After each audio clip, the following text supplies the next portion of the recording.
Hello guys, my name is Vishal Arya और स्वागत है आपका मेरे यूट्यूब चैनल पर। तो आज हम स्टील डिज़ाइन का क्वेश्चन करने वाले हैं, how to design a compression member. तो चलिए शुरू करते हैं। पहला क्वेश्चन है हमारे पास ये, design an I section column for an axial factor load of 1500 kN and the length of member is 3.5 metre with both ends restrained against rotation and translation. तो क्वेश्चन आप सभी ने देख लिया।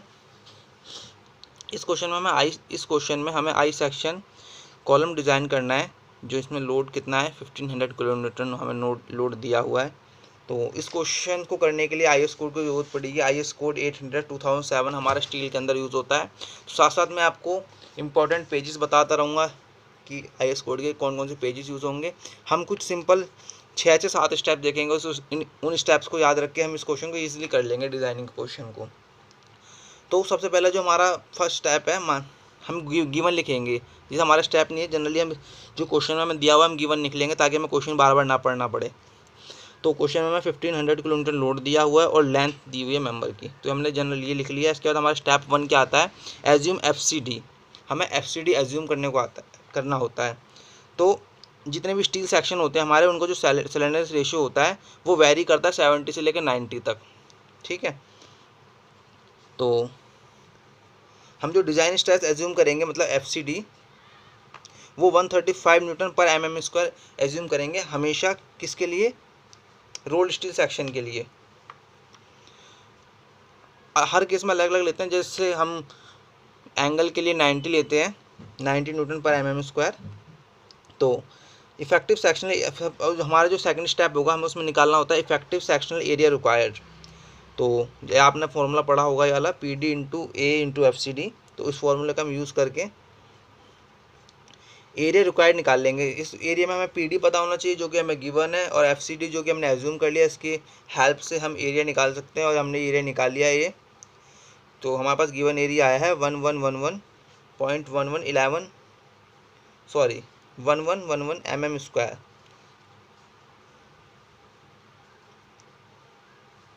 इसके बाद step third, select a section two give effective area required and calculate radius of gyration minimum. तो generally हमारे पास एरिया रिक्वायर्ड आ गया, तो इसकी हेल्प से अब हम एक सेक्शन सेलेक्ट कर लेंगे जिसका एरिया इससे थोड़ा ज़्यादा हो। तो जनरली अब हमारे पास स्टील टेबल होनी चाहिए उसके लिए। तो स्टील सेक्शन में हम चाहते हैं, मैं आपको दिखाता हूँ मैंने किस तरीके से लिया है। ये हमारा IS कोड है। तो इस IS कोड में मैंने ये देखिए ISHB 450 न्यूटन पर mm² न्यूटन पर मीटर वेट वाला मैंने ISHB लिया है बीम। तो देखिए ये रहा 450, इसका जो वेट है 907 न्यूटन पर मीटर है, और इसका एरिया जो है 111.89 सेंटीमीटर पर स्क्वायर है। यहाँ पे हमें mm में चाहिए था, तो इसलिए हमने mm करके उसे चेंज करके ले लिया। और साथ ही हमें यहाँ पे रेडियस ऑफ जायरेशन चाहिए थी मिनिमम, तो वो भी हमने यहाँ से ले ली। ये रही RXS एंड RYY। ठीक है, तो जनरली क्या होता है कि हमारा जो IS कोड है इसमें कुछ वैल्यू सेंटीमीटर में दी होती हैं, कुछ mm में दी होती हैं। तो जब भी हम डिज़ाइन कर रहे होते हैं तो हम एक यूनिट रख लें। अगर आप यूज़ कर रहे हैं तो mm में सारी वैल्यूज़ को लें। अगर आप सेंटीमीटर में डिज़ाइन कर रहे हैं तो सेंटीमीटर, जनरली हम mm यूज़ करते हैं। तो IS कोड से वैल्यू लेते टाइम ये ध्यान रखें कि आपकी जो यूनिट है वो क्या है। इस चीज़ में बहुत मिस्टेक होती है, उसके ये छोटे से गलती के कारण पूरा क्वेश्चन कई बार आंसर में डिफरेंस आ जाता है आंसर के अंदर। तो हमने उसमें से रेडियस ऑफ जायरेशन ले लिया मिनिमम। उसके बाद हमारा स्टेप जो फोर्थ स्टेप होता है हमारा, डिटरमाइन इफेक्टिव लेंथ। अब इफेक्टिव लेंथ कैसे डिटरमाइन करेंगे, इसमें भी हमें IS कोड का यूज़ है। जैसे हमने क्वेश्चन में पढ़ा था, तो क्वेश्चन में उसने बोला था both ends restrained against motion and translation, मतलब कि कहीं से भी कोई भी मूवमेंट वगैरह, रोटेशन और ट्रांसलेशन कुछ नहीं होगी। इसके लिए हमें IS कोड में 445 पेज नंबर पे आना। देखिए सब कुछ रिस्ट्रेंड है, और इसका जो फैक्टर है ये इसकी इफेक्टिव लेंथ है 0.65 L। तो यहाँ से हमने 0.65 लिख लिया K की, और यहाँ से फिर हम L इफेक्टिव निकाल सकते हैं K × L। ये हमारा फॉर्मूला होता है, K हमने वहाँ से ले लिया। IS कोड में से, और हमने इफेक्टिव लेंथ 2275 mm ले ली। इसके बाद नेक्स्ट स्टेप आता है स्टेप 5, जिसे बोलते हैं स्लेंडरनेस रेशियो। इसे हम लैम्डा से डिनोट करते हैं। उसका जो फॉर्मूला होता है एल इफेक्टिव अपने रेडियस ऑफ जायरेशन मिनिमम होता है, हमने इसी के लिए radius of gyration minimum steel table से लिया था और यहाँ से हमने 44.78 वैल्यू निकाल ली। इसके बाद जो स्टेप 6 आता है, ये थोड़ा सा बस यहाँ से जो कुछ 2 स्टेप्स आएंगे वो इंपॉर्टेंट है, बाकी जनरली तो आपने देखा आसान था।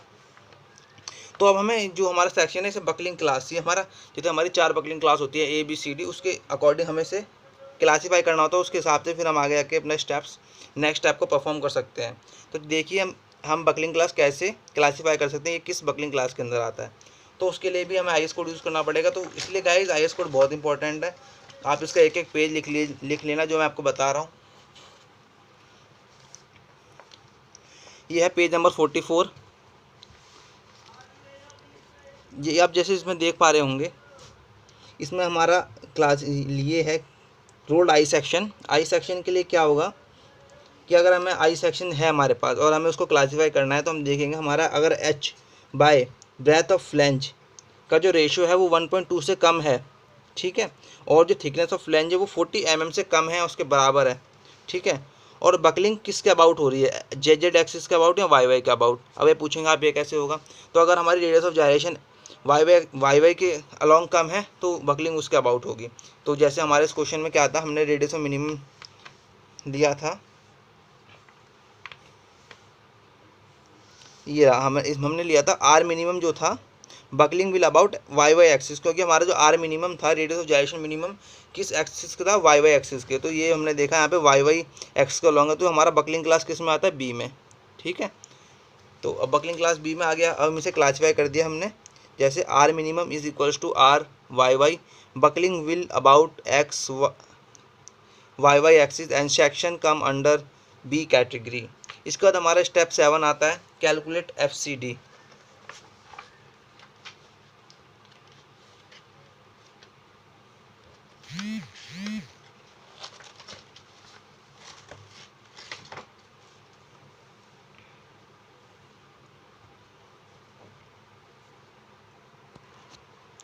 तो फ्रेंड अब हमारा जो नेक्स्ट स्टेप है इसमें हमें कैलकुलेट FCD करना है। अब आप ये सोच रहे होंगे कि हमने स्टेप 1 में एज्यूम किया था FCD, अब यहाँ पे हम इसको कैलकुलेट कर रहे हैं।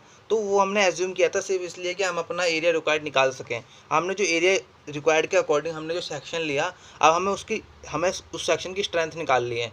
हमें ये देखना है कि वो जो उसकी स्ट्रेंथ आती है क्या वो हमारी जो डिज़ाइन लोड है हमारा उससे ज़्यादा है। अगर उससे ज़्यादा आती है तो हमारा सेक्शन सेफ रहेगा, ठीक है। तो ये जो कैलकुलेट ऑफ हम FCD कर रहे हैं, जो हमने सेक्शन लिया है हम उसकी स्ट्रेंथ चेक करने के लिए FCD निकाल रहे हैं। तो अब इसमें हमें FCD निकालने के लिए हमें इंटरपोलेशन करना होता है। तो FCD कैसे निकालते हैं, देखिए FCD निकालने के लिए हमने देखा था ये किस कैटेगरी में था, बी कैटेगरी में। तो IS कोड में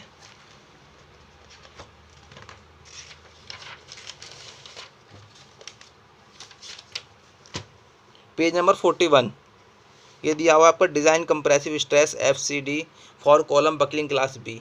जैसे कि मैंने आपको बताया बकलिंग क्लास बी उसके लिए, तो ये हमारे बकलिंग क्लास बी के लिए है।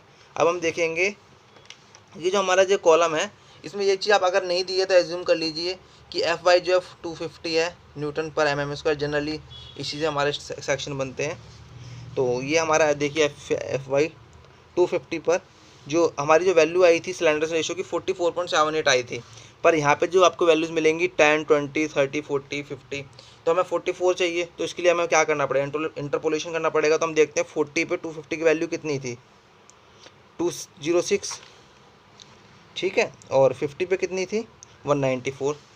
तो मैंने लिखा 40 पे जो वैल्यू थी 206। मैं आपको साथ साथ IS कोड से इसलिए दिखा रहा हूँ ताकि आपको पता चलता रहे कि IS कोड में कौन चीज़ कहाँ पर है, वरना मैं डायरेक्ट आपको वैल्यूज़ लिख के भी बता देता तो उससे आपको क्लियर नहीं होता इतना। तो 50 पे 194 थी, तो हमने इंटरपोलेशन किया। इंटरपोलेशन का आसान सा फॉर्मूला था, आपने पढ़ा होगा। इंटरपोलेशन में वैल्यू निकाल ली 201.2 न्यूटन पर mm²। अब हमें लास्ट स्टेप होता है हमारा लोड कैरिंग कैपेसिटी। तो लोड कैरिंग कैपेसिटी हम कैसे निकालेंगे, इसका फॉर्मूला देखिए यही वाला होता है जो हमने पहले पढ़ा था। ये इसका होता है PD into area AE into FCD। अब FCD हमने निकाल लिया, FCD ये रहा, ए जो हमारा सेक्शन लिया था हमने उसका ए लेंगे, तो ये रहा ए 1189। तो हमारा हमने जब इसको सॉल्व किया तो हमारे पास 2251 किलोमीटर आया, और हमें डिज़ाइन कितने के लिए करना था, 1500 के लिए। तो इससे तो देखिए काफ़ी है। तो हैंस ओके, जो मैंने जो डिज़ाइनिंग की है ये ठीक की है। तो अगर आपको वीडियो अच्छी लगी हो तो लाइक शेयर सब्सक्राइब करना ना भूलें, ठीक है। और अगर आपको और भी कोई इसमें डाउट है तो आप मुझे नीचे कमेंट करके बता सकते हैं। Thank you so much guys.